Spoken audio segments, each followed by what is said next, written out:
Assalamualaikum warahmatullahi wabarakatuh. Hamdan wa syukran Allahumma sholli ala sayyidina Muhammad wa ala sayyidina Muhammad. Marilah teman-teman semuanya kita bersyukur kepada Allah Subhanahu wa taala. Hari ini adalah hari kemerdekaan Republik Indonesia 17 Agustus 2022. Alhamdulillah kita diberikan kesehatan, diberikan kenikmatan, diberikan umur yang panjang, diberikan apapun yang baik untuk kita oleh Allah Subhanahu wa taala. Patut kita syukuri biqaulin alhamdulillahirabbil alamin. Shalawat salam semoga tetap tercurah pada junjungan Nabi besar Muhammad SAW dengan biqaulin Allahumma sholli ala sayyidina Muhammad wa ala ali sayyidina Muhammad. Mudah-mudahan dengan bersolawat bagi kita yang sedang mencari ilmu akan dipermudah oleh Allah dalam mencari ilmu. Bagi yang sedang dalam perjalanan, mudah-mudahan dengan sholawat akan dilindungi oleh Allah dalam perjalanannya. Bagi yang sedang sakit, sedang ditimpa musibah, bagi yang sedang dalam kesusahan, mudah-mudahan berkah sholawat akan diberikan kemudahan, diberikan solusi, diberikan kebaikan oleh Allah Subhanahu wa taala. Dan yang paling utama, teman-teman, sering-sering kita membaca sholawat adalah mengharap syafaat baginda Nabi Muhammad Shallallahu Alaihi Wasallam. Baiklah teman-teman, di sini saya akan memberikan tutorial. Jadi memberikan cara menyusun modul ajar. Nah, kebetulan pada tahun 2022 ini kita diberikan kurikulum baru. Jadi dari Kementerian Pendidikan dan Kebudayaan, bahwasanya melalui Direktorat Jenderal RI adanya kurikulum baru, yaitu kurikulum Merdeka. Nah, caranya membuat modul ajar seperti apa? Mari kita ikuti, mari kita belajar sama-sama. Mudah-mudahan berkah, mudah-mudahan barokah. Silakan simak videonya, jangan di skip, supaya kita lebih paham, lebih tahu apa itu kurikulum Merdeka dan bagaimana cara kita membuat modul ajar yang terutama. Ini seperti RPP lah kalau dulu di kurikulum sebelumnya. Oke teman-teman, kita ikuti ya.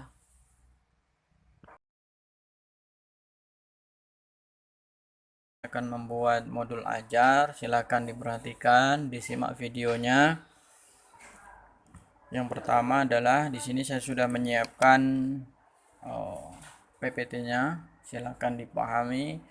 Modul ajar. Jadi modul ajar itu seperti apa sih? Modul ajar adalah sejumlah alat atau sarana, media, metode, petunjuk, dan pedoman yang dirancang secara sistematis dan menarik. Modul ajar merupakan implementasi dari tujuan pembelajaran yang dikembangkan dari capaian pembelajaran dan profil pelajar Pancasila. Jadi modul ajar itu sendiri merupakan suatu turunan dari profil pelajar Pancasila dan capaian pembelajaran yang nantinya adalah implementasinya menjadi suatu tujuan pembelajaran. Oke, selanjutnya teman-teman, di sini ada 3 komponen penting di dalam modul ajar. Yang pertama adalah informasi umum, yang kedua adalah kegiatan inti, yang keempat adalah lampiran. Lanjutkan informasi umum, sama halnya kita membuat RPP. Informasi umum ada identitas sekolah, ada kompetensi awal, profil pelajar Pancasila, sarana dan prasarana, target peserta didik, model pembelajaran yang digunakan. Di bagian komponen yang kedua, komponen inti, ada tujuan pembelajaran, pemahaman bermakna, pertanyaan tematik, persiapan pembelajaran, kegiatan pembelajaran, asesmen, pengayaan dan remedial, refleksi peserta didik dan guru. Pada komponen yang ketiga, ada lampiran, lembar kerja peserta didik, bahan bacaan guru dan peserta didik, glosarium, daftar pustaka. Oke teman-teman, lanjut saja kita praktek cara membuat modul ajar. Seperti yang saya terangkan di depan tadi, modul ajar di sini memiliki 3 komponen penting. Yang pertama adalah informasi umum, yang kedua adalah komponen inti, dan yang ketiga adalah lampiran. Oke, kita bahas satu-satu. Di dalam informasi umum ada identitas sekolah, ada kompetensi awal, ada pelajar Pancasila, sarana dan prasarana, target peserta didik, model pembelajaran. Oke, kita bahas dari atas. Identitas sekolah. Di sini nama sekolah. Contohnya adalah Mandua Kota Lubuk Linggau. Kebetulan saya ini teman-teman yang ngajarnya di Mandua Kota Lubuk Linggau. Nama penyusun Edi Triyono. Fase kelas 10, alokasi waktu 1 kali pertemuan. Yang kedua adalah kompetensi awal. Peserta didik dapat menjelaskan tentang at-tahiyat wa ta'aruf. Jadi di sini teman-teman, Bapak Ibu guru semuanya, bahwasanya sebelum kita mengajarkan materi yang kita ajarkan, di sini harus ada kompetensi yang utama, harus ada kompetensi awal daripada peserta didik tersebut. Yang ketiga adalah profil pelajar Pancasila. Di sini ada 6 ya, ada 6. 1 2 3 4 5 6. Nah, di sini silakan menyesuaikan dengan sekolah masing-masing. Contoh beriman dan bertakwa kepada Tuhan Yang Maha Esa, berkebinekaan global, mandiri, bergotong royong, bernalar, kreatif. Nah, ini menyesuaikan kemampuan dari sekolah masing-masing teman-teman ya. Mungkin 2 ataupun 3. Nah, ataupun 4 dan lain sebagainya. Yang keempat adalah sarana prasarana. Di sarana prasarana ini karena sudah majunya zaman sekarang, sudah hebat sekali. Ada media, YouTube, PPT, mungkin lain sebagainya. Silakan digunakan. Dan alat di sini adalah proyektor, laptop, handphone. Karena kebanyakan sekarang anak-anak SMA itu sudah memakai handphone ya, beda dengan zaman kita dulu. Lingkungan belajar, ada kelas, ada lab, komputer.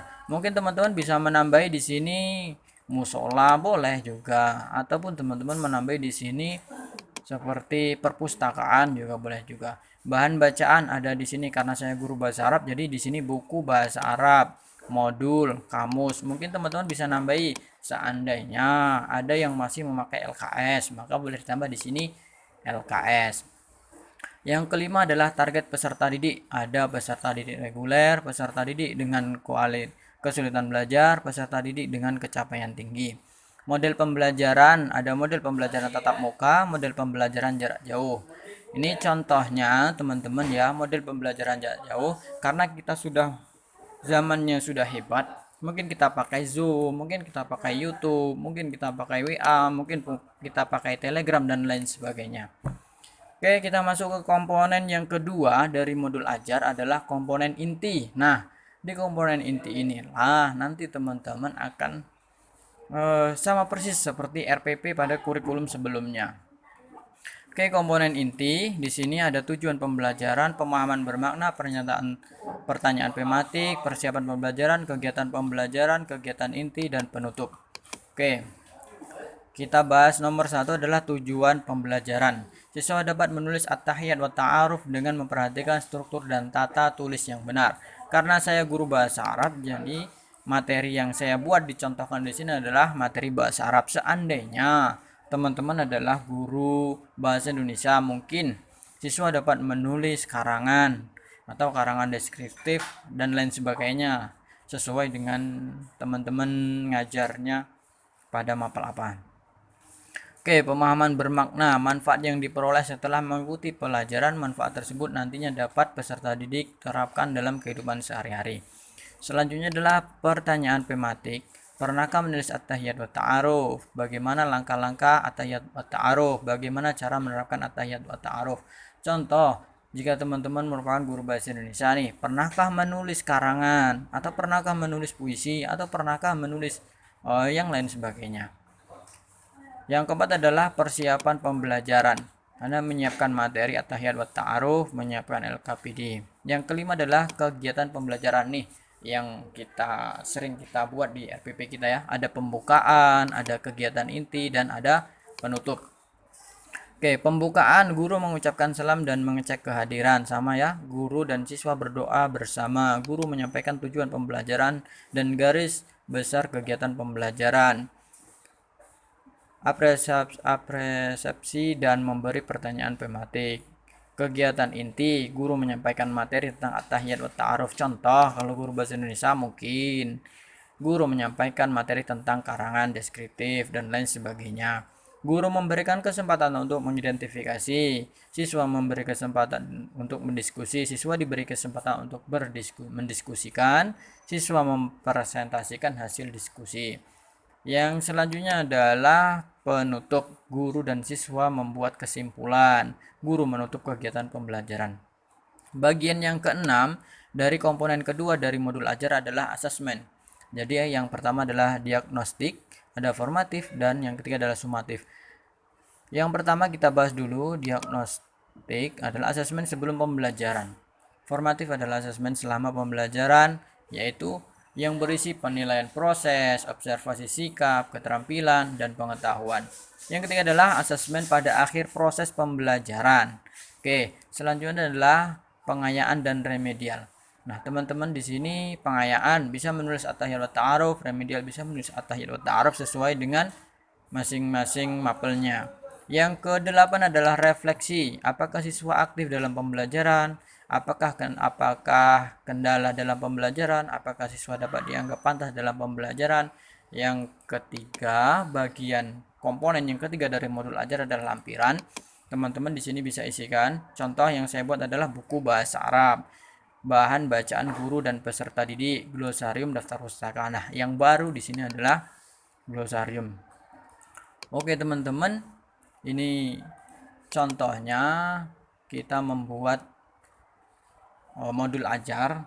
Caranya ada tutorialnya adalah ini. Mudah-mudahan ini bermanfaat bagi semua teman-teman yang mengajar yang sudah menggunakan kurikulum Merdeka.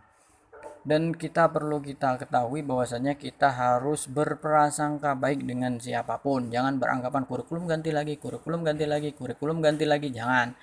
Karena siapapun, contoh kalau kita jadi kepala sekolah, kita akan ditanya programnya apa. Kalau kita jadi guru, kita akan ditanya programnya apa. Kalau kita jadi pembina, kita juga akan ditanya programnya apa. Begitu juga ketika orang jadi menteri, mesti akan ditanya programnya apa. Nah, maka dari itu, marilah kita selalu berprasangka baik dengan siapapun. Oke teman-teman, silahkan dicermati, difahami. Nanti saya akan kirimkan contohnya ini di link di bawah ya. Nanti bisa dibuka, bisa di-download ya insyaallah. Semoga bermanfaat. Saya akhiri. Wassalamualaikum warahmatullahi wabarakatuh.